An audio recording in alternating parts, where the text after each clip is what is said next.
Buenas tardes a todas y a todos. Bienvenidos a este salón de pleno que hoy acoge este entrañable acto. Bienvenida a su delegada del Gobierno, Inmaculada López Calahorro, a los ilustrísimos coroneles don Ramón Molina Santos y don Antonio Rojas Contreras, al diputado de Turismo don Enrique Medina Ramírez, al coronel jefe de la Comandancia de la Guardia Civil de Granada, don Francisco Manuel García Sánchez, al comandante don Javier Rodríguez de la Guardia Civil de Armilla, al sargento primero del puesto de Fuente Vaquero, a don Emilio Contreras Molina,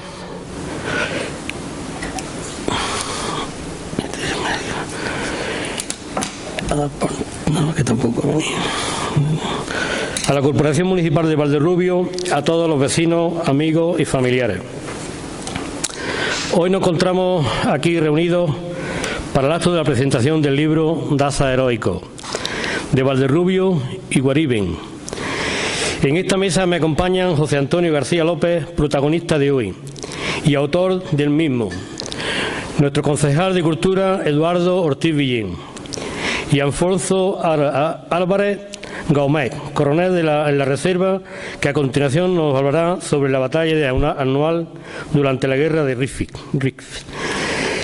un grave episodio militar que ocasionó la pérdida de 8.000 españoles en 1921, cerca de la localidad marroquí de Anual, próxima a Melilla, y en la que el sargento Aurelio Rojas perdió la vida heroicamente defendiendo la plaza. Es todo un placer contar hoy aquí con ustedes, agradeciendo que nos den un baño de historia. Esta tarde es todo un honor presentar este libro y tener a José Antonio aquí con nosotros. Es un orgullo tener vecinos así en Valderrubio, que trabajen por recuperar la historia de nuestro pueblo y de su gente, y que gracias a ellos futuras generaciones conozcan a vecinos ilustres, como es el caso de Aurelio Daza, héroe de guerra. Don José Antonio, de don José Antonio se pueden decir muchas cosas, pero sobre todo hay que resaltar en él el amor por su pueblo, y que es un apasionado de la historia. Sus hazañas, pinceladas históricas a través de las redes sociales son muy conocidas e interesantes y cuentan con muchos seguidores. Es doctor en farmacia y actualmente se encuentra dando clases en la Universidad de Granada. Ha ejercido como farmacéutico en Valderrubio y además de su labor docente, desde hace años se dedica a la investigación de la Vega de Granada y, por supuesto, de Valderrubio. Fruto de la investigación es el libro que hoy presentamos, Daza Heroico de Valderrubio a Guariben. Es un libro histórico que relata la tragedia de Guariben y que tiene como protagonista al sargento valderrubiense Aurelio Daza, hijo de José Daza, más conocido por nosotros como Pepito Lagarto. Nos acompaña hoy aquí don Juan Daza, descendiente de él y enamorado de la historia de su antepasado. Aurelio era un joven que destacaba por su valor, nobleza y amor. Así nos lo describe el autor, héroe de guerra y vecino ilustre de nuestro pueblo. Sin más dilación, para comenzar esta presentación, les paso la palabra al coronel Alfonso Álvarez Gómez.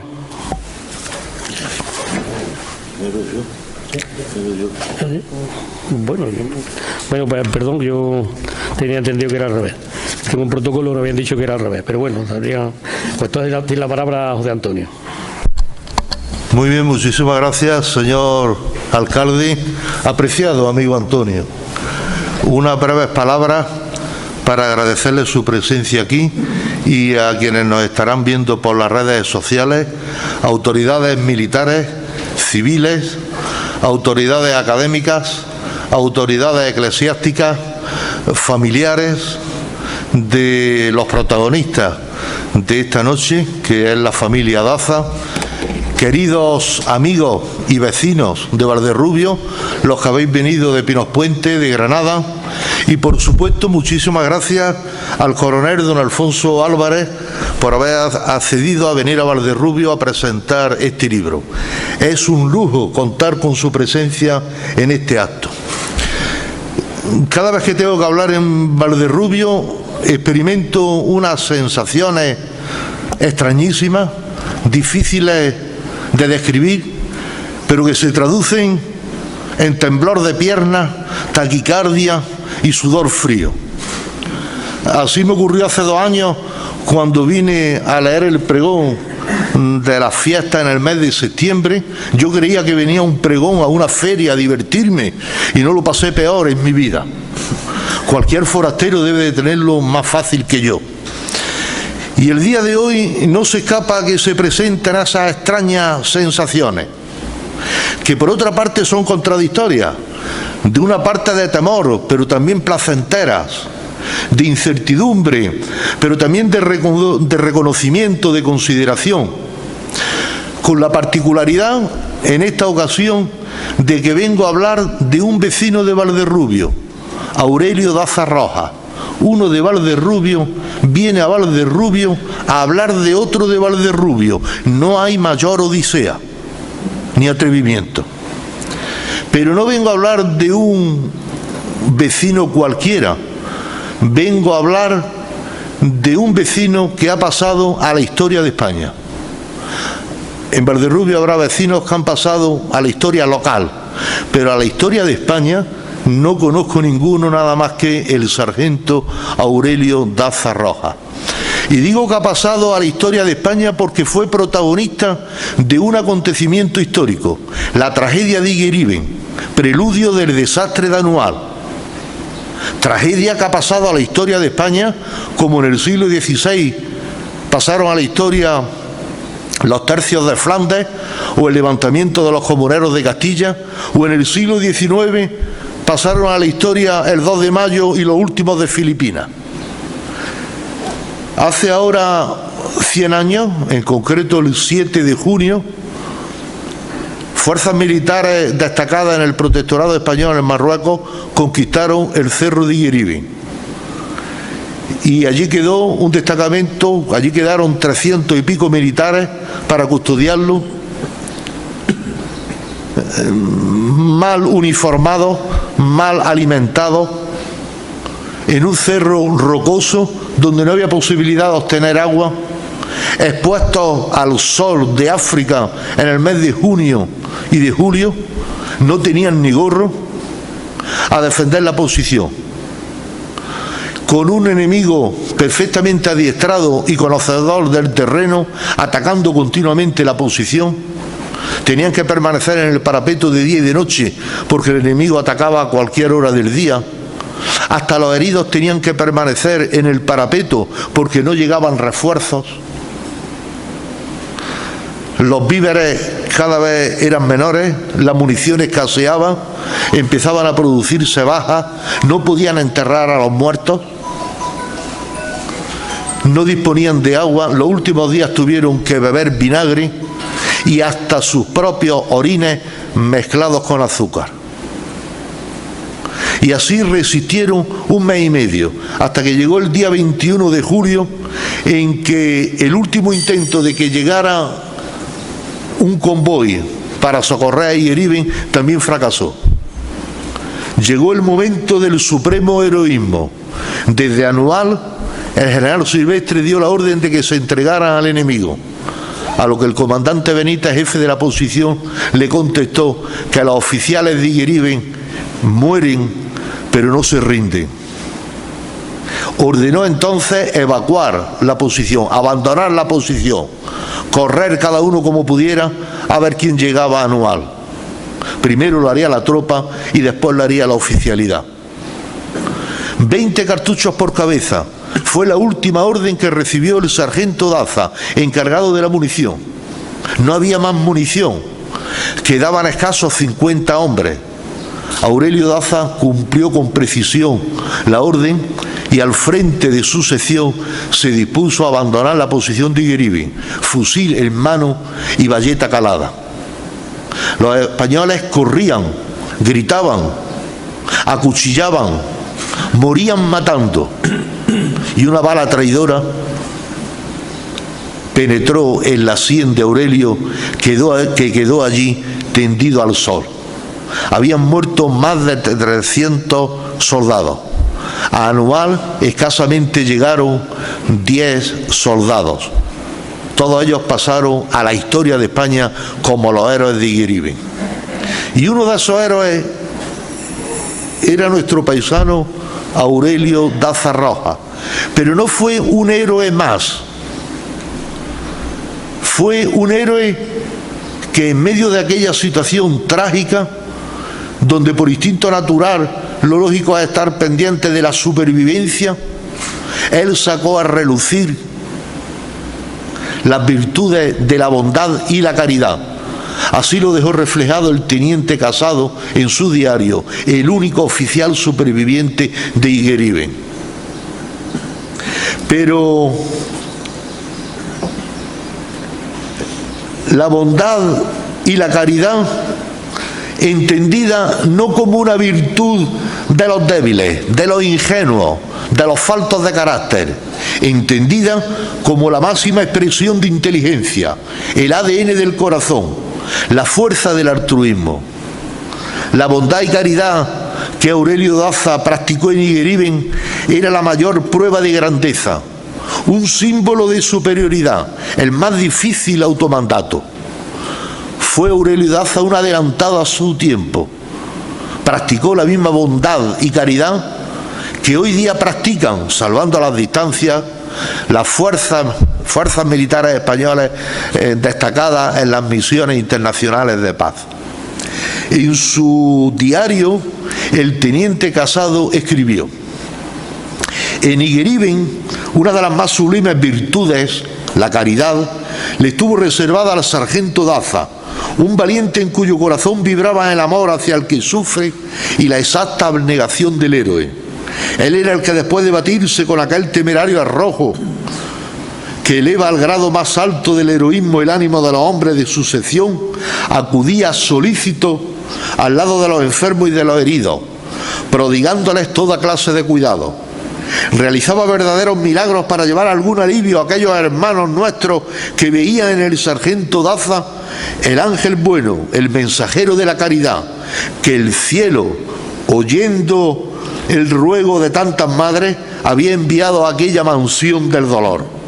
Y terminada su piadosa misión, el sargento Daza volvía a empuñar su fusil para ser en el parapeto el luchador de recio temple, y así siempre. Pues bien, el mismo teniente Casado fue el que propuso que como homenaje, como recuerdo a Aurelio Daza, se colocara una lápida en su casa natal de Valderrubio. Qué acertado estuvo el ayuntamiento de Pinospuente de entonces, de donde Valderrubio era una pedanía, colocando esa placa. Tan acertado como lo está la actual corporación municipal, organizando actos como este y como otros que tiene previsto organizar y que no se han celebrado todavía por causa de la pandemia, uniéndose así a la multitud de pueblos, de municipios, de ciudades, de instituciones que durante estos días están celebrando actos conmemorativos de aquella tragedia. Esa placa que muchos de los que estamos aquí hemos visto desde pequeños sin saber muy bien lo que significaba, que aparecía y desaparecía como por arte de magia. La razón era que cuando encalaban la fachada, encalaban también la placa. Y luego con el tiempo, la lluvia, el viento, la cal se desprendía de la placa y volvía a aparecer. Nos pareció que el personaje era interesante y valía la pena investigarlo, y que el centenario de la tragedia de Igueríben era buen momento para sacarlo a la luz pública. Iniciada la investigación, muy pronto apareció otro personaje tan interesante, tan atractivo como Aurelio Daza, su padre, José Daza Fernández, quien tuvo una vida de película, Jornalero autodidacta, gallardo, reflexivo, independiente y consecuente, labrador acomodado y republicano convencido. Encierra José Fernández una biografía con ángulos vitales, políticos, sociales e históricos únicos. Dotado de una singular distinción, todos sus esfuerzos se dirigieron a proteger a los necesitados, a los desheredados de la fortuna. Y todos sus esfuerzos los dirigió a luchar contra los que él llamaba mis enemigos, los caciques. Sin embargo, fue capaz de mantener excelentes relaciones y ganarse el respeto de todas las clases sociales. Hasta el rey Alfonso XIII oyó hablar de él y manifestó su deseo de conocerlo.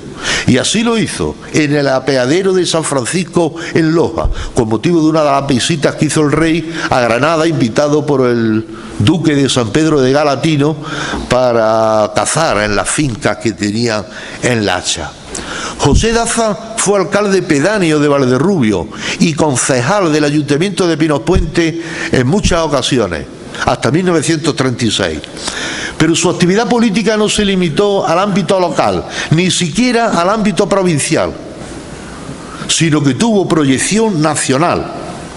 Su prestigio y talante hicieron que lo nombraran miembro de la Junta Consultiva Nacional del Partido Unión Republicana, para aconsejar, se decía, en los momentos difíciles.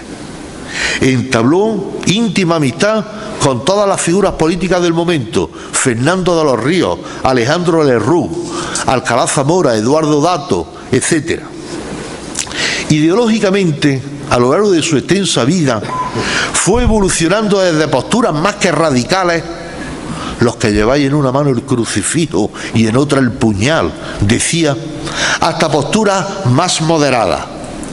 Próximo a los 50 alcanzó el punto de sazón, un equilibrio exacto de inteligencia y de pasión, contundente y primoroso, duro con las espuelas y blando con las espigas, diría Lorca. Desde que se proclamó la República en 1931, la prensa, tanto local como nacional, empezó a llamarlo decano de los republicanos granadinos. Al igual que muchos de los intelectuales que trajeron la República, Ortega y Gasset, Unamuno, Ayala, Machado, Marañón, a José Daza, un republicano de toda la vida, le dolía aquella República y manifestó su descontento y desencanto después de tantos años de lucha. Si en 1931 Ortega y Gasset escribió su célebre artículo en el periódico Crisol, en el que decía: no es esto, no es esto, la república es una cosa, el radicalismo es otra, y si no, al tiempo. En 1933 José Daza Fernández escribía en El Defensor de Granada: la negligencia de los gobernantes, que por su exceso de democracia y consideraciones mal consentidas han llevado al país a un grado de indisciplina social que avergüenza y anonada al espíritu más ecuánime del ciudadano español. No es que José Daza hubiera cambiado de ideología, es que, como dijo Unamuno, quien había cambiado era España. Un personaje con este perfil de nerviosa figura, ojos penetrantes, arrogante y noble actitud, no se podía quedar en el tintero. Si de Aurelio Daza he dicho que es el único vecino de Valderrubio que ha pasado a la historia de España, de José Daza puedo decir, sin temor a equivocarme, que fue el político más destacado e influyente, por no decir el único, de la historia de Valderrubio. No fue fácil compaginar los dos personajes, muy atractivos pero diferentes. Uno noble, abnegado, esforzado y honrado, servicial y equitativo. El otro inquieto, luchador incansable, rebelde, de cáscara amarga.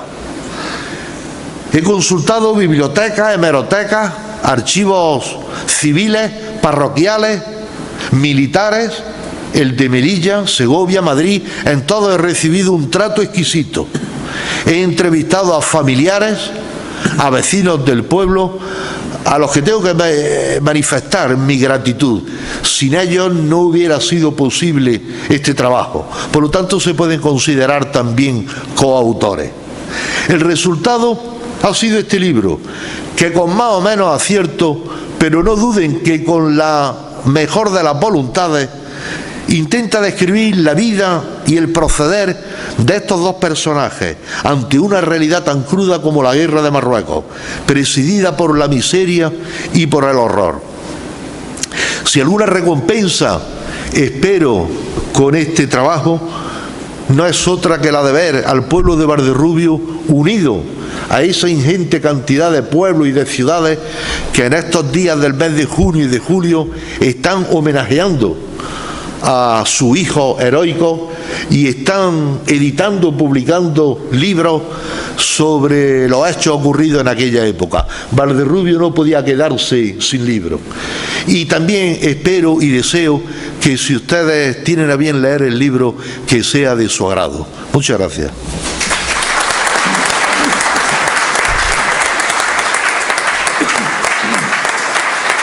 Muy bien, muy bien.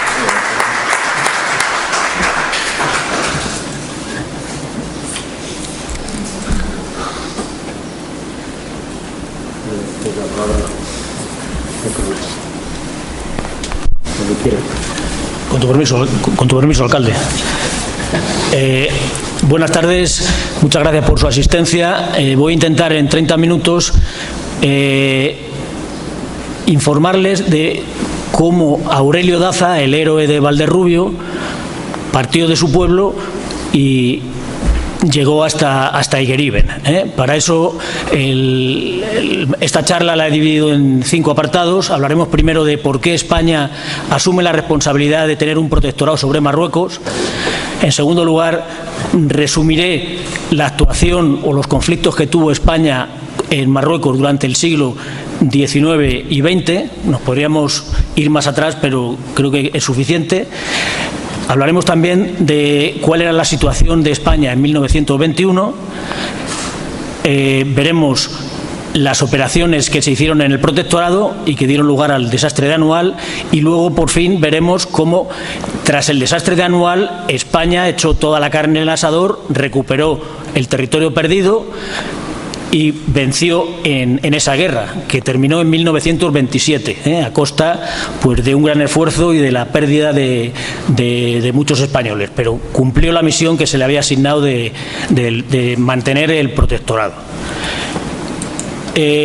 Con respecto a la instalación del protectorado, tenemos que centrarnos en 3 conferencias o tratados. La primera es la conferencia de Berlín. No sé si se ve muy bien en rojo, pero vamos, si no se lo voy contando a ustedes. La conferencia de Berlín se desarrolló entre 1884 y 1885 como una iniciativa de Alemania. Alemania 10 años antes había ganado la guerra franco-prusiana y era una potencia emergente en Europa. Entonces, fundamentalmente esa conferencia trataba de cómo se repartían las potencias occidentales África, el pastel de África, porque de África la mayor parte de las zonas ocupadas eran fundamentalmente en la periferia, en las costas, no se había repartido el interior de África. Y se la disputaban pues, Gran Bretaña, Francia, Alemania, fundamentalmente, también Italia. Tenía presencia Turquía, pero Turquía ya era una potencia en decadencia, y a esa conferencia asistieron países europeos y Estados Unidos. No asistió ningún país africano. En esa conferencia, como resultado de esa conferencia, pueden ver ustedes en el mapa, en 1880, en blanco, están las zonas que no estaban asignadas a ninguna potencia. Se ve, Marruecos no estaba asignada a ninguna potencia, Argelia estaba en poder de Francia, figuraba todavía el Imperio Otomano que tenía Egipto y Sudán, y 30 años después, como consecuencia de esa conferencia de Berlín, está repartida todo el pastel. Francia, en azul, se extendió de oeste a este y cogió, pues eso, aparte de Argelia, que ya lo tenía, Túnez, Marruecos, Mauritania, Senegal, y La zona esta, que quizá no la ven ustedes demasiado bien, está para Gran Bretaña. En 1869 recordarán que se había abierto el canal de Suez. Entonces, todo el tráfico de mercancías desde Gran Bretaña a la India pues pasaba por dos puntos fundamentales. Uno era el estrecho de Gibraltar y otro el canal de Suez, que se había abierto pocos años antes. Entonces, ese reparto también se sumó a Alemania. Alemania cogió algunas zonas, menos, pero vamos, cogió zonas importantes, y Alemania quería instalarse en la zona sur del estrecho de Gibraltar, pero se oponían Gran Bretaña y Francia porque no querían que Alemania tuviera una base naval en el Mediterráneo. ¿Qué solución se dio o se apuntó? Pues que España se hiciera cargo del protectorado norte en esta zona. Alemania, tras esta conferencia de Berlín, no estaba demasiado contenta porque tenía intereses en Marruecos, había prestado mucho dinero al sultán y tenía grandes deudas y quería alguna posesión más. Entonces convocó otra reunión que se hizo en Algeciras, el Tratado de Algeciras, en 1906. ¿Por qué se eligió Algeciras? Porque estaba a mitad de distancia entre la capital de Marruecos, entre Rabat y Madrid, y se hizo en el ayuntamiento de Algeciras, y ahí sí intervino por primera vez un país africano, que fue precisamente Marruecos. O sea que Marruecos en el Tratado de Algeciras pidió que se instaurara el protectorado. Quizá lo tendría que pedir por debilidad, lógicamente, y como consecuencia de ese Tratado de Algeciras a España se le asignó la zona norte del protectorado y la zona sur de Marruecos, la zona de Cabo Jubi. El Sáhara nunca había pertenecido a Marruecos, pero ya en esta conferencia reconocían que era parte de, o que pertenecía a España. Y Marruecos se quedó, Francia se quedó con más del 80% de Marruecos, toda la zona fértil y la zona económicamente más importante.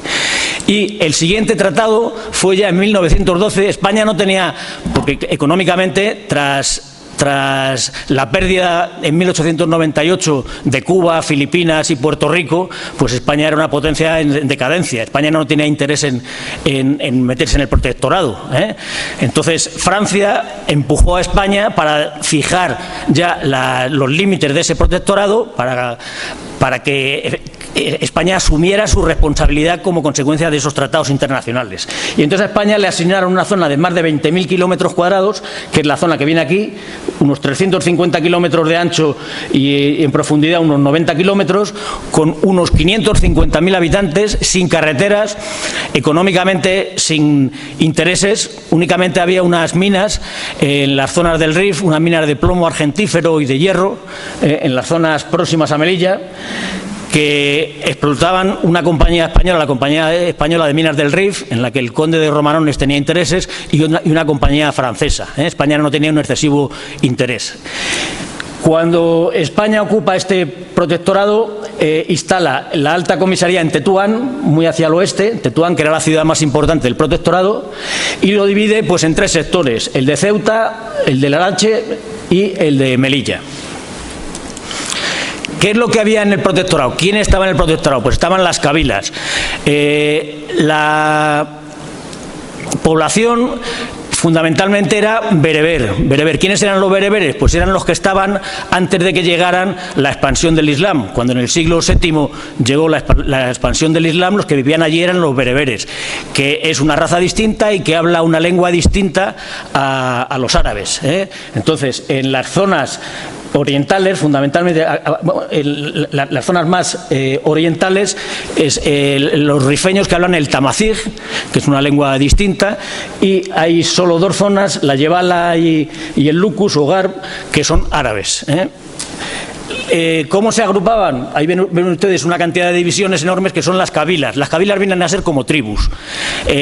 Cada cabila había fuertes lazos familiares y cada cabila se armaba a sí misma. O sea, iban todos armados, porque entre ellos tenían numerosas luchas intestinas. El protectorado era realmente independiente de facto con respecto al sultán de Marruecos. O sea que ahí no ejercía autoridad el sultán. Ellos se peleaban unos con otros, había racias, y el más fuerte se comía al más débil y robaba al más débil. Vamos a ver. Bueno, aquí, cuando España ocupa en 1913 Tetuán, había la figura del alto comisario, que era el que mandaba, dependía del ministro de la Guerra y del ministro de Asuntos Exteriores. Y he subrayado estas palabras del teniente general Jordana para que vean que la idea de España era efectivamente extender la civilización y en el protectorado intentar que esa sociedad atrasada se desarrollara. Las palabras del general Jordana, es decir, la visión de cómo quería que se ocupara el protectorado, decía: nada de guerra, sangre y fuego, nada de luchas innecesarias que siembran de odios y rencores el terreno que separa a los protectores y protegidos.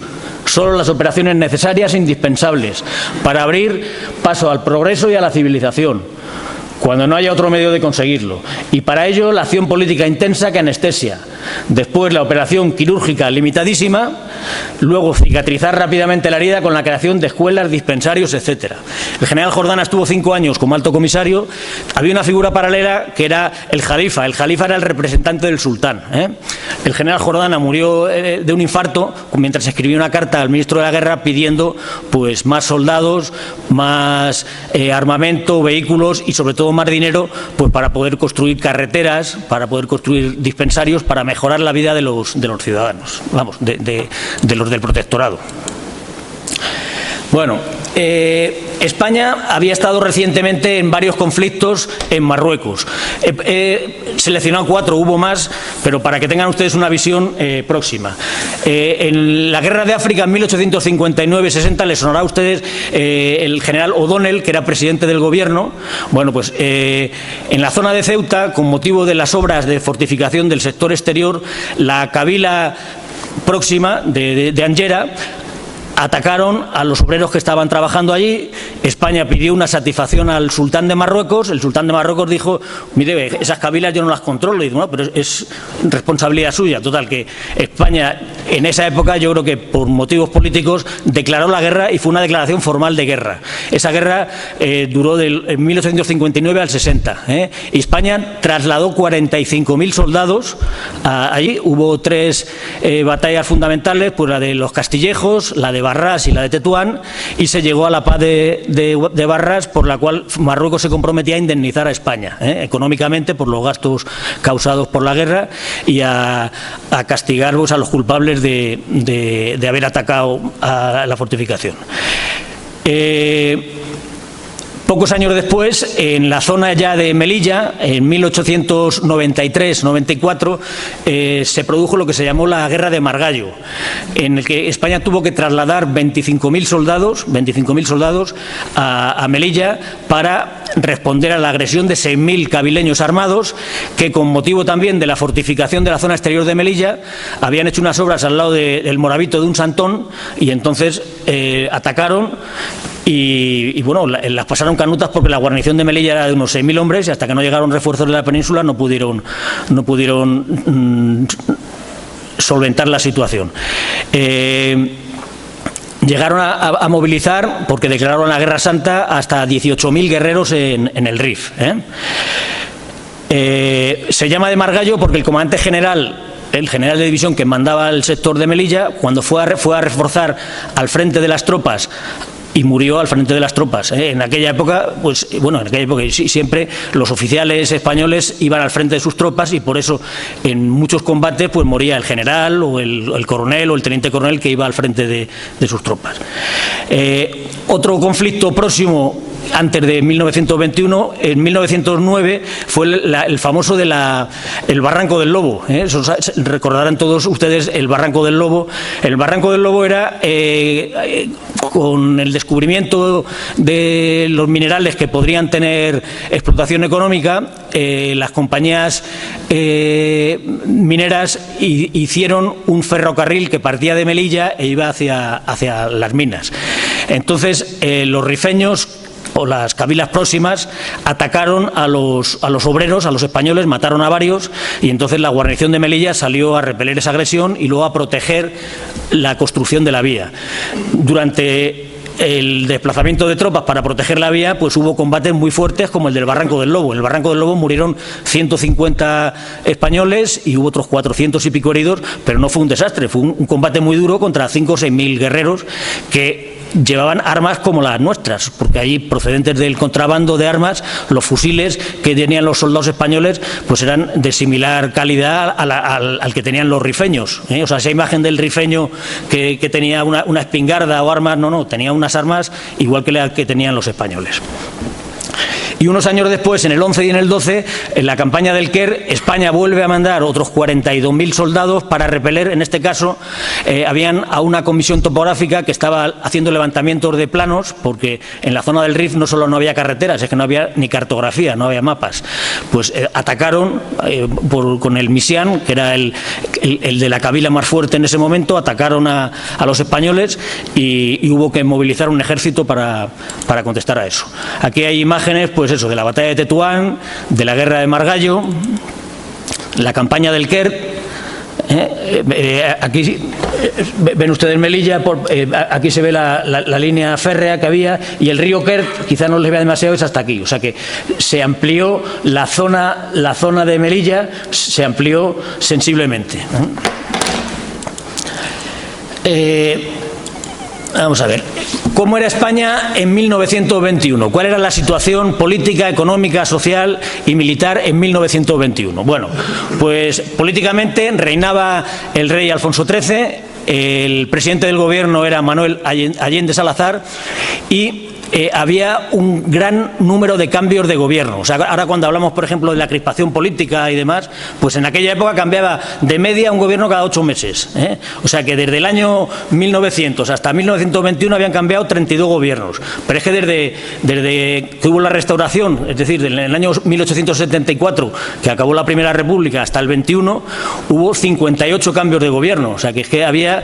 Claro, simplemente el que un ministro de la guerra tomara posesión y se enterara de los asuntos pendientes, cuando se empezaba a enterar ya había cambiado el gobierno y venía otro, o sea que había un cambio enorme.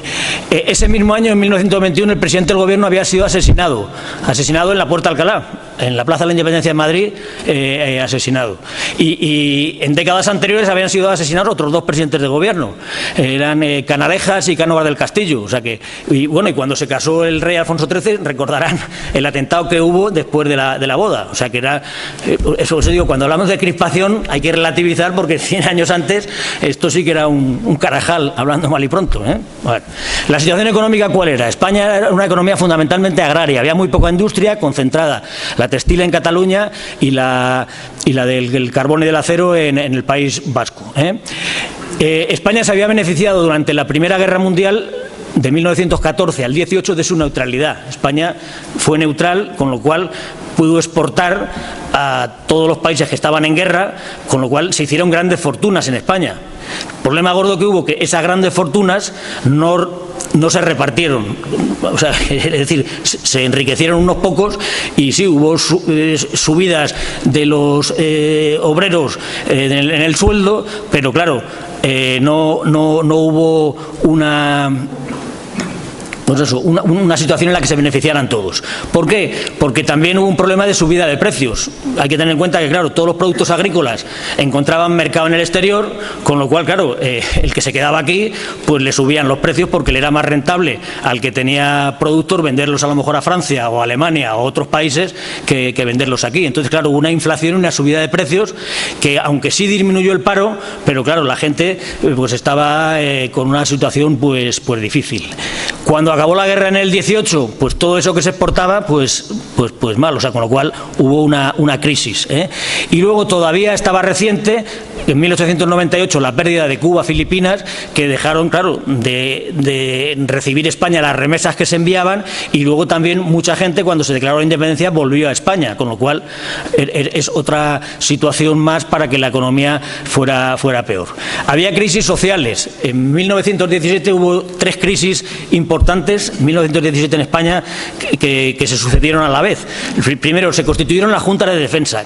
Las juntas de defensa venían a ser como unos sindicatos militares, unos sindicatos pues para cuadros de mando, para reclamar fundamentalmente mejoras salariales, ellos propugnaban que no hubiera ascensos por méritos de guerra, propugnaban, por ejemplo, que no se comprara equipamiento, sino que primero se subieran los sueldos, pero claro, con los excedentes al terminar la Primera Guerra Mundial que había en Francia, en Alemania, pues se podía haber equipado al ejército de África mucho mejor, porque había, pues eso, ametralladoras, cañones, vehículos, y no se empleó ni se mejoró.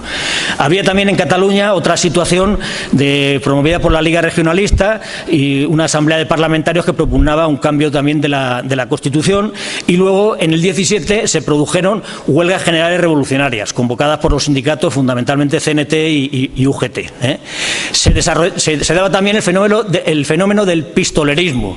La patronal, pues para eliminar a los cabecillas de los sindicatos que protestaban o le montaban huelgas, contrataba pistoleros para que asesinaran a los cabecillas, y lógicamente pues los sindicatos pues hacían acciones de acción directa cargándose a los patronos. Entonces hubo pues eso, muchas acciones de asesinatos. Y luego se daba también que en el 17, como saben, hubo la Revolución Rusa, el derrocamiento de los zares y la instalación de un régimen comunista, que era internacionalista además, con lo cual intentaba difundir esas ideas en el resto del mundo. La situación militar, ¿cuál era en España? Bueno, en España existía en el 1921 el servicio militar obligatorio, pero más obligatorio para unos que para otros, porque existía lo que se llamaba el soldado de cuota. ¿Qué era el soldado de cuota? El servicio militar duraba 3 años, 3 años de mili, de estar en el cuartel, y luego estaban otros 5 o 6 años de reservistas. Ahora bien, el que tenía dinero pagaba 2.000 pesetas y esos 3 años se reducían a 10 meses de servicio militar. Y el que tenía menos dinero, se reducían a 5 meses con 2.000 pesetas. Y el que tenía menos dinero pagaba 1.000 pesetas y se reducía a 10 meses. Con lo cual, claro, había una situación de desigualdad, porque el que no podía pagarse esas cantidades, pues hacía sus 3 años de servicio militar. No obstante, el servicio militar de cuota había supuesto una mejora, porque en 1909, cuando hubo el Barranco del Lobo, que dio lugar a la Semana Trágica de Barcelona, que recordarán ustedes que hubo unos disturbios grandes cuando, tras lo del Barranco del Lobo, hubo que movilizar a esos 40 y tantos mil soldados para mandarlos a África, hubo que movilizar a reemplazos que ya habían hecho sus 3 años de servicio militar. Claro, normalmente cuando uno hacía el servicio militar volvía a su casa, se casaba, tenía hijos, claro, ese le movilizaban y lo mandaban otra vez a África, pues dejaba a su mujer y a sus hijos en unas situaciones precarias. Se arbitró situaciones para que cobraran algo, pero claro, generó una indignación que dio lugar a los sucesos en el puerto de Barcelona y en la estación de Madrid y de Zaragoza, cuando fueron a embarcar en ferrocarril en Madrid, Zaragoza, y en barco en Barcelona, y se acabó entonces con otras 2 figuras que había en 1909, que eran la redención a metálico y la sustitución. Antes de que hubiera el soldado de cuota, que bueno, pues el soldado de cuota por lo menos uno hacía 5, 10, otro 10 meses y otro 3 años de mili, pero todos lo hacían, todos. Pero con el sistema de la redención a metálico y la sustitución, la redención a metálico era que uno pagaba a lo mejor 1.500 pesetas y ya no hacía el servicio militar. Hacía 0. Y la sustitución era que uno pagaba a otro para que hiciera la mili por él. Claro, eso generó una indignación enorme, porque cuando hubo que movilizar a toda esa gente, pues salía diciendo pues que vayan también los hijos de los ricos, o todos o ninguno, y demás. Creó una gran polémica y una impopularidad para el ejército. Luego las campañas de Marruecos también eran impopulares. En el ejército existía también una macrocefalia, es decir, había exceso de oficiales, porque con la pérdida de las colonias, pues un ejército a lo mejor de 200.000 soldados pues pasó a ser de la mitad. Y claro, como no existían reservas anticipadas para que se pudieran ir, pues los tenían dentro del ejército, pero con un número de oficiales superior al que debería ser el adecuado. Luego el ejército se empleaba también en la represión de las huelgas generales. Eso tampoco contribuía a beneficiar la imagen del ejército, sino que si había una huelga general, claro, mandaban a un regimiento o a un batallón a disolver una huelga, pero claro, no le mandaban porque no había con material antidisturbios modernos que hay ahora, sino le mandaban con el mosquetón, con el fusil y demás. Para intentar solucionar eso, ¿qué medidas se tomaron? Se intentó crear, a imagen y semejanza de tropas coloniales que tenían otros ejércitos, pues como Alemania, como Gran Bretaña, con los cipayos, como Francia, se crearon en primer lugar en 1911 las fuerzas regulares indígenas, los grupos de regulares. El primero se creó en Melilla con el entonces teniente coronel Damaso Berenguer. Y en 1920 se creó el tercio de extranjeros, gracias a una idea que propuso el teniente coronel Millán Astray, que supuso eso, el reducir las bajas en combate de los militares de reemplazo que prestaban su servicio militar en África. Bueno, de lo que he hablado, pues aquí hay imágenes. Esto es un dibujo del asesinato del presidente del gobierno, de Dato, el 8 de marzo del 21, imágenes de la Semana Trágica. La Semana Trágica, como siempre, se quemaron muchas iglesias. Hay un dicho que dice que los españoles vamos siempre detrás de los curas, unas veces con un cirio y otras con un palo, ¿no? Porque cada vez que había disturbios de esos, quemaban iglesias. ¿Qué culpa tendrían? Pues bueno, pues eso se vio en la Semana Trágica. Esto de aquí es un recibo de una redención a metálico, lo que les he contado a ustedes del servicio militar, que eso venía ya del siglo XIX, pues en este caso era de 1.500 pesetas. Claro, eso le suponía a las arcas de la hacienda pública unos ingresos muy importantes que no podía prescindir. Por eso, cuando quitaron la redención a metálico, pusieron el soldado de cuota, porque suponía más del 1% del presupuesto general del Estado. Bueno, nos vamos acercando a anual. ¿Qué operaciones estaban haciendo en el protectorado en Marruecos, en la zona norte, entre 1920 y 21? Bueno, en la zona occidental, que es la que está más alejada de Melilla, en la zona occidental, que es la de Ceuta y Larache, era la que tenía prioridad, porque ahí estaba el Raisuni. El Raisuni era un pirata, un auténtico pirata, que unas veces había estado aliado con España y otras en contra, y tenían prioridad las operaciones contra el Raisuni. Y en el sector oriental, el de Melilla, que era donde estaba al mando el general Fernández Silvestre. El general Fernández Silvestre era de la misma promoción que el alto comisario, que entonces era el teniente general Damaso Berenguer. Eran de la misma promoción de caballería, los dos eran cubanos, habían nacido en Cuba. Cuba era una provincia española, ¿no? cuando ellos nacieron. Y entonces, no digo que le dejara rienda suelta a Silvestre, pero confiaba en él, confiaba en su baraca, en la suerte que él tenía, y él tomó las disposiciones o las medidas que condujeron al desastre de Anual, pero no fue culpable, porque todas las operaciones que el general Fernández Silvestre, el plan de operaciones, lo elevó a propuesta del alto comisario, y este a su vez lo elevó a propuesta del ministro de la Guerra, y lo autorizaron. O sea, el general Fernández Silvestre no hizo cosas que no estuviera autorizado. Él cumplió las órdenes y pidió autorización para llegar hasta donde llegó. En el sector oriental, en Melilla, fue avanzando. Ahora lo veremos en los mapas casi mejor. Vamos a ver, esto es la zona occidental, que no vamos a detenernos más, pero es para que vean ustedes, no sé si se aprecia bien el relieve, que es una zona muy montañosa. Aquí, en la parte al norte, está Tetuán, donde estaba el alto comisario. En 1920 se ocupó Sahagún, que era una ciudad santa, también muy montañosa y rodeada de montañas. Y Intazarut era la guarida del Raisuni, que era en ese momento la zona que tenía prioridad en las operaciones, la zona occidental. Aquí se ve la entrada de una foto de octubre del 20, cuando se ocupa Sahagún. Este es un ejemplo de un convoy de abastecimiento, una posición. Quiero que lo vean, porque en el protectorado, que ya han visto ustedes que eran 20.000 kilómetros cuadrados, no había más de 30 camiones. Entonces, ¿cómo se abastecían ese ejército que estaba en un montón de posiciones? Pues mediante esos convoyes con acémilas, con mulos.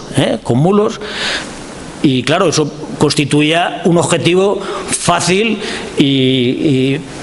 pues para el enemigo, para emboscadas y demás, porque claro, al final tenían que ir a los caminos. Pues eso es un convoy típico, de los cuales hacían cientos de convoyes todos los días.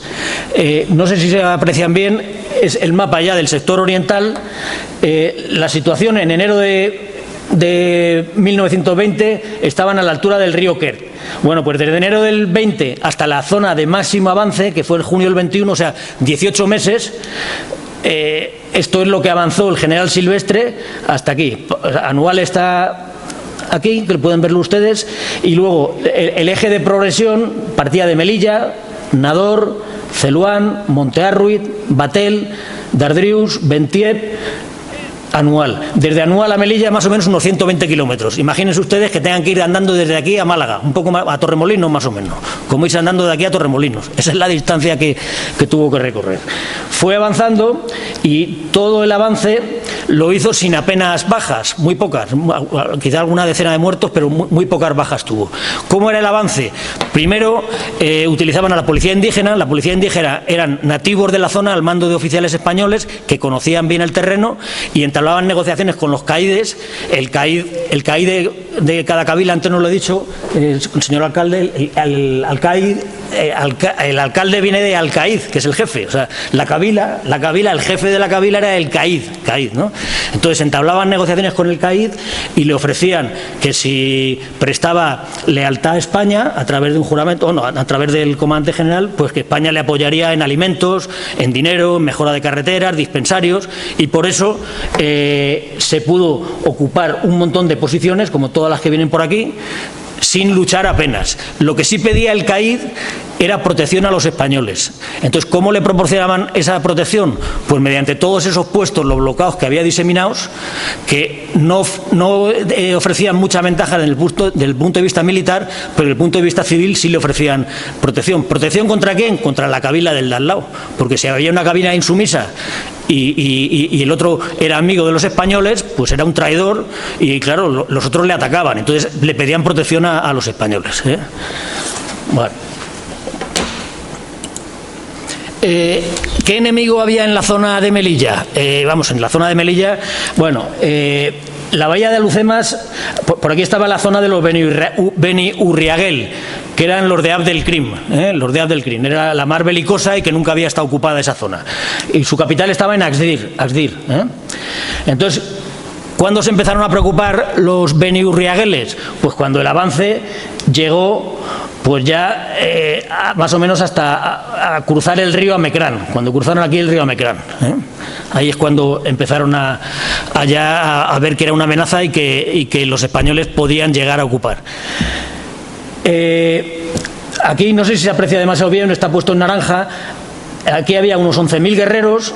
Todos estos guerreros que estaban en las proximidades de Melilla, de Celuán, Monte Arruit, habían jurado o se habían comprometido a prestar lealtad a España y a no atacarlos, cosa que luego no hicieron, pero había aquí unos 11.000, otros 10.000 los de Tensamán y otros 40.000 los Beni Urriagueles. O sea que cuando se habla muchas veces del desastre anual, que eran pues 4 de garramantas, no, ahí había unas fuerzas hostiles muy importantes.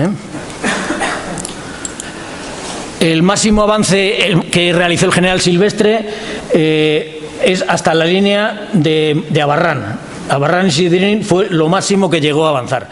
Cuando llegó Anual, el general Silvestre, su jefe de Estado Mayor, que era el teniente coronel Fidel Dávila, le dijo que se había alcanzado la elasticidad máxima, que habían avanzado ya el límite. Hay que tener en cuenta que en Melilla las fuerzas que tenía Silvestre no llegaban a 19.000 hombres.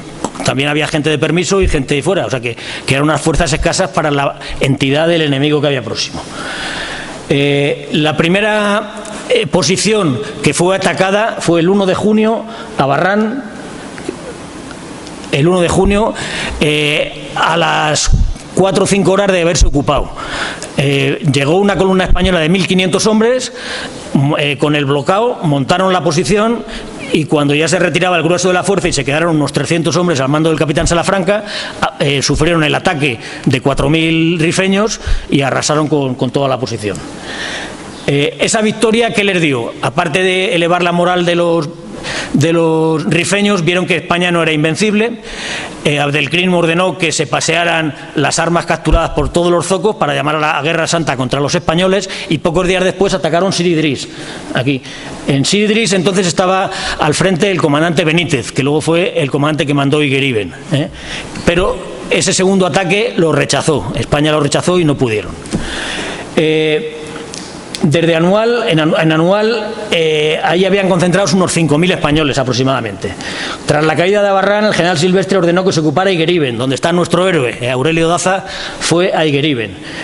Igueriben se ocupó, si no me equivoco, el 7 de junio y estuvo hasta el 21 de julio. Estaba a unos 5 kilómetros de Anual y con esos convoyes tan largos era como se les llevaba la aguada y cómo se les abastecía de comida y demás. Aquí hay un croquis de cómo es la posición de Igueriben, si no me equivoco está en el libro. En el libro es un dibujo de Miguel López. Todos estos conos que hay son tiendas cónicas, muchos que han hecho el servicio militar hace tiempo, que caben unos 20 soldados, sobre todo para proteger de las inclemencias del tiempo, de las lluvias y sobre todo del calor.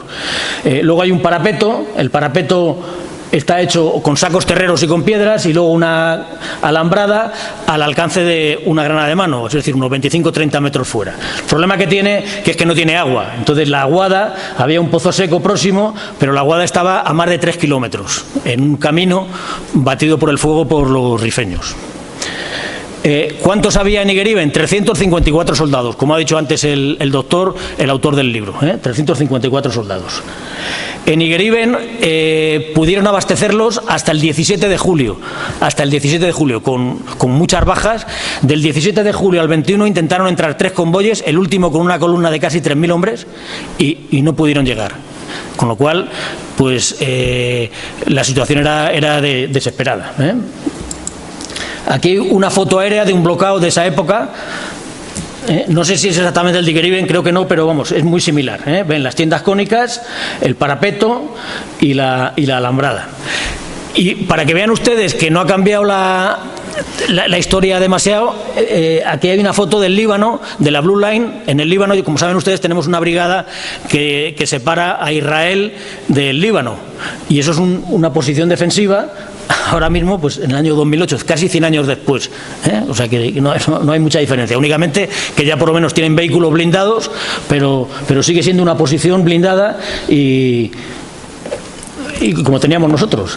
Aquí hay un croquis donde se ve Igueriben, aquí lo pueden ver ustedes, y Anual. Aquí están los 5 o 6 kilómetros. La aguada, tenían que ir hasta aquí a hacer la aguada. Y en la zona de Igueriben había 2 lomas, una la loma de los árboles y esta otra loma de aquí, donde esto de aquí son trincheras de los rifeños, desde las cuales hostigaban todas las salidas a recoger el agua y demás. Desde Anual, cuando ya Silvestre vio que la cosa estaba mal, pensaban replegarse hasta Bentiev, que estaba a unos 30 kilómetros, más o menos como irse desde aquí hasta Loja, algo así. Ahora bien, ese repliegue estaría protegido teóricamente por una serie de posiciones que son las que ven ustedes por ahí. Aquí en Izumar había un desfiladero donde emboscaron y mataron a más de 900 españoles. Y aquí se puede ver un mapa ya más general desde Anual, la ruta que llevaron todas las fuerzas, desde los 6.000 que se replegaron desde Anual, pasaron por Izumar, el desfiladero que les he dicho, a Bentiev. Desde Bentiev fueron a Dardrius. Dardrius era una buena zona para haberse quedado, pero el problema que hay que una vez ya que entra el pánico, es muy difícil el frenar a las tropas. Aquí quiero destacar el ejemplo del regimiento de caballería Alcántara, que de 600 hombres murió el 90% cargando contra los rifeños y permitiendo que se pudiera replegar heridos y la mayor parte de la columna. De Dardrius llegaron a Tistutín y Batel. A Tistutín era donde llegaba el tren que iba a Melilla, Montearruid. Volviendo con el repliegue, el 21 de julio fue cuando cayó en combate el héroe Aurelio Daza, y al día siguiente el general Silvestre ordenó el repliegue. Él desapareció, se piensa que se suicidó. Él debía haber hecho el repliegue al frente de sus hombres, porque él era el responsable y tenía que haber estado allí. Pero bueno, le juzgará la historia. Entonces, ese repliegue se planeó dentro de lo que cabe es la operación más difícil. La operación más difícil es fundamentalmente un repliegue bajo presión, porque los rifeños que habían atacado Igueriben, que eran unos 6.000, se habían transformado ya en 18.000. Se había corrido la voz de que había botín, que los españoles estaban huyendo y fueron desde todas las cabilas, fueran amigos o enemigos, a matar españoles, a matar infieles y a coger botín. Bueno. El 22 inició el repliegue.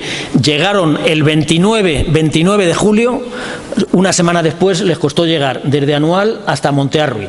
En Montearruiz se acogieron 3.000 al mando del general Navarro, que era el segundo jefe de la comandancia de Melilla. El segundo jefe de Melilla venía a ser como el alcalde de Melilla, o sea, normalmente no estaba implicado en las operaciones directamente, sino que tenía una misión fundamentalmente de administrar la ciudad, que era competencia entonces del comandante general de Melilla. En Montearruiz estuvieron desde el 29 de julio hasta el 9 de agosto.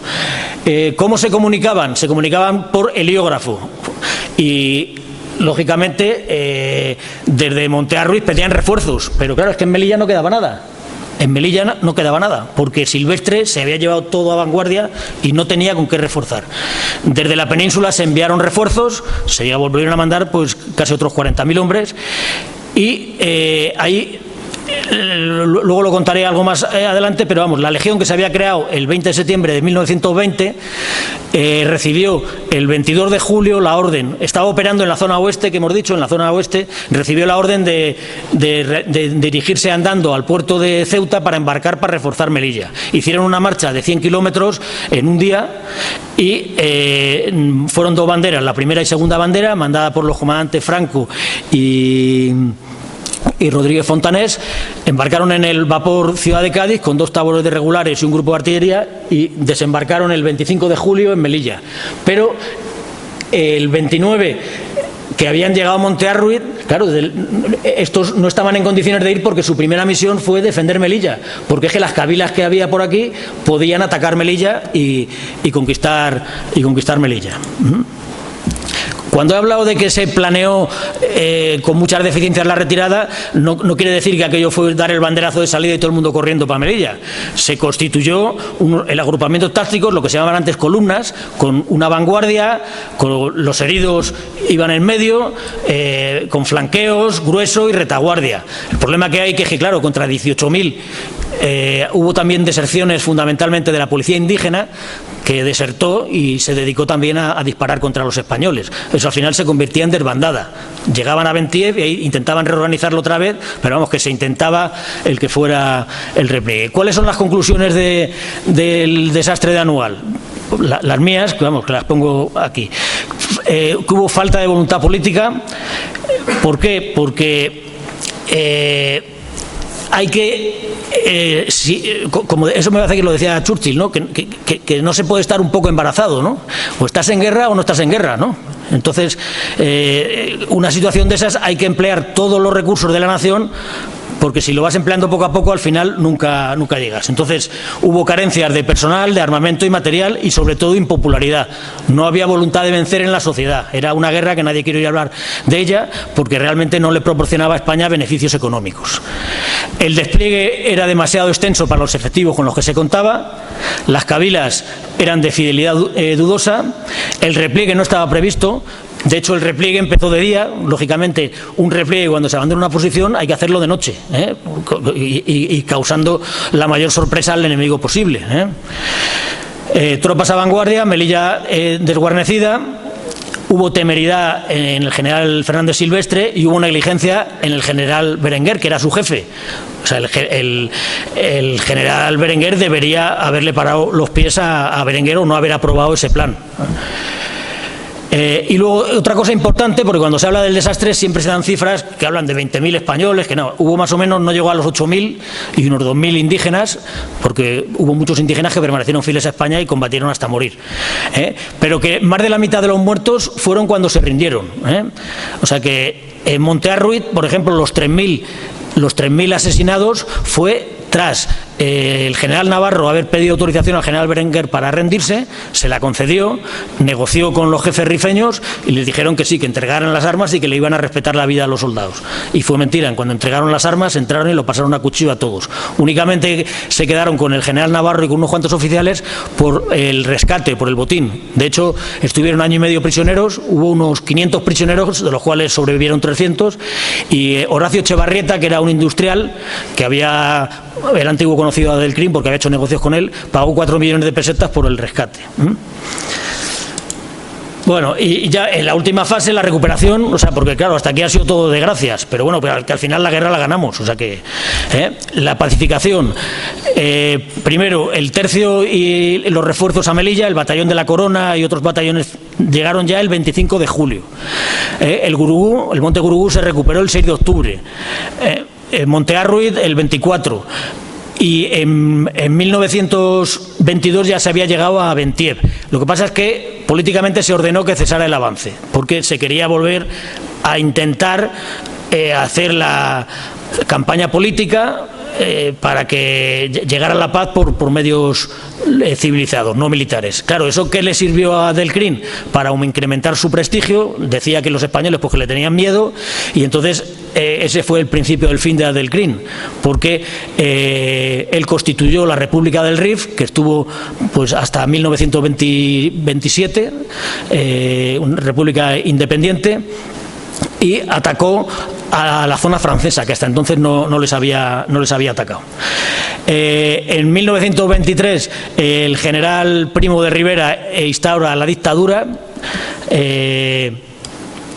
Para esclarecer las responsabilidades del desastre de Anual, le ordenaron a un general, el general Picasso, que era tío del pintor, que elaborara un informe esclareciendo las responsabilidades. De hecho, él redactó el informe muy minucioso y vamos, se iba a someter al Consejo de Guerra a los jefes de las fuerzas españolas que intervinieron. Se iba a debatir en el Congreso en octubre de 1923 y el golpe de Estado se dio, la instauración de la dictadura en septiembre del 23. El general Primo de Rivera había sido siempre partidario del abandonismo. De hecho, él fue cesado en 1917 y en el 21 fue cesado porque él propugnaba, y en conferencias que había dado públicamente decía que España debía renunciar al protectorado y que como mucho debíamos cambiar a lo mejor Ceuta. Él propugnaba incluso cambiar Ceuta por Gibraltar a los ingleses, o sea que no era excesivamente partidario. Lo que pasa es que cuando se encontró al frente del gobierno ya con la dictadura, recuperó la idea que era desembarcar en Alhucemas para acabar con Adelcrín. Bueno. Aquí se ven las fotos de cuando acaban de desembarcar las dos banderas del tercio en Melilla. A la llegada del tercio a Melilla estaba el puerto lleno de población civil que quería embarcar en cualquier sitio para ir a España, ir a la península, porque pensaban que la ciudad iba a caer en manos rifeñas. Millán Astray, que estaba dotado de una gran capacidad de comunicación y de oratoria, dirigió una arenga. Las dos banderas formaron y marcharon desfilando, pues cantando la Madelón y sus canciones legionarias, a ocupar las posiciones defensivas de Melilla. Aquí la primera y la segunda bandera desplegaron en el perímetro para evitar la caída de Melilla. Se recuperó el terreno perdido. El 6 de octubre, como he dicho antes, se recuperó el Gurugú. El Gurugú es una mole que domina Melilla, está a pocos kilómetros de Melilla. El 24 se recuperó Monte Arruid, donde los 3.000 españoles estaban insepultos, porque dentro de las creencias, si no se le enterraba a los cadáveres, no iban al paraíso. Y entonces pues los dejaron allí los 3 meses y ahí apreciaron pues eso, las torturas que habían sufrido antes del asesinato. El general Primo de Rivera, ¿qué idea tuvo?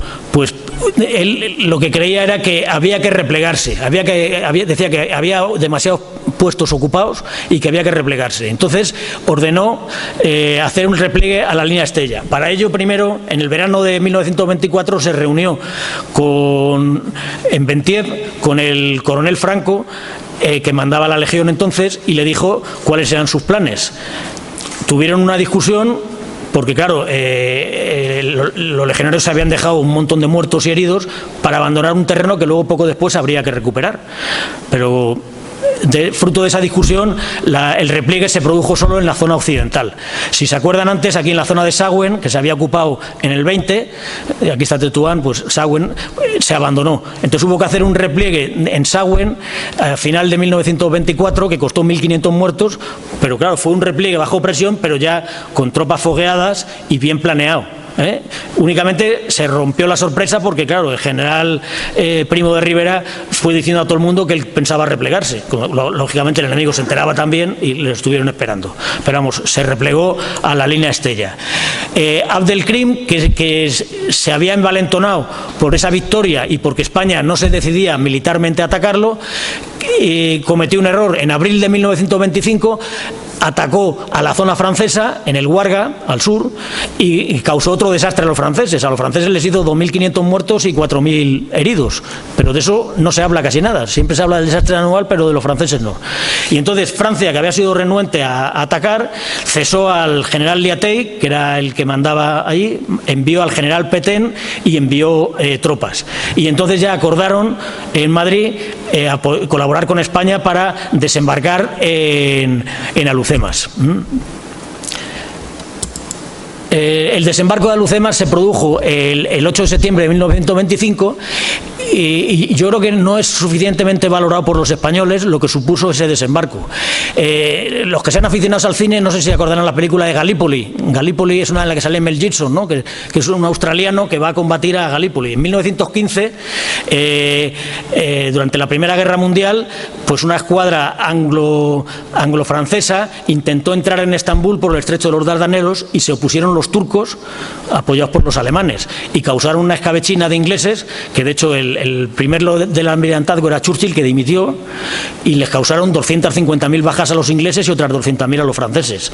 Y entonces, claro, el desembarco en una playa hostil estaba visto con mucho miedo, porque decían, joder, si les han dado una paliza enorme a los franceses y a los ingleses, que son una potencia, pues a los españoles cuando queramos desembarcar ahí nos la van a dar también. Bueno, pues ese desembarco fue un éxito. España desembarcó 19.000 soldados, los franceses únicamente apoyaron con aviación y con buques, pero desembarcó las tropas españolas, desembarcó nada más que un batallón de infantería marina 24 horas después francés. Tras el desembarco hubo combates muy fuertes, ahí tenía más de 11.000 guerreros desplegados con una triple línea de trincheras. Abdelkrim tenía asesores turcos y asesores alemanes, tenía más de 120 cañones, parte de los cuales nos los habían quitado nosotros cuando el desastre de Anual, lógicamente, o sea que fue un éxito. En julio del 27 acabó la campaña. Aquí hay la imagen cuando el rey le da la bandera al tercio en Darrifien. ¿Y cuál fue la situación del protectorado tras el fin de la campaña? Pues si en 1927 había 1.000 posiciones, 1.000 bloqueos, pues en 1930 ya no había ninguno. Y si en 1927 España tenía 157.000 tropas, en 1930 tenía ya 63.000, y la mitad indígenas o del tercio. Y esto es todo. Siento quizá haberme pasado un poco en el tiempo, pero espero que les haya por lo menos aclarado alguna duda. Si tienen alguna pregunta.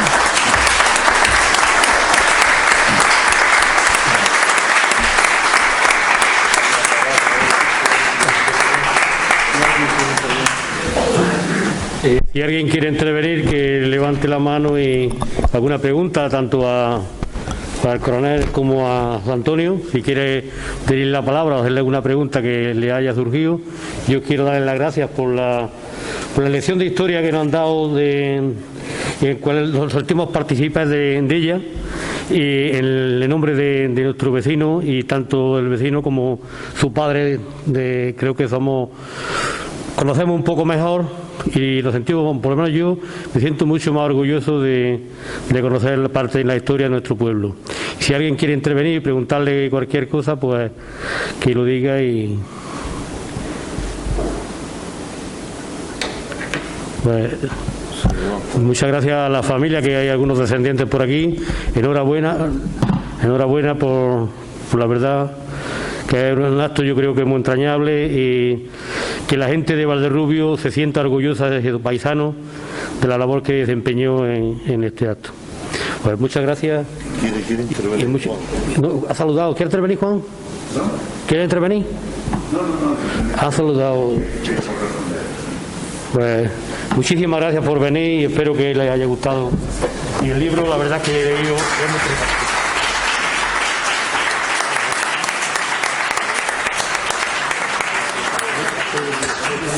Es un recuerdo. Detalle.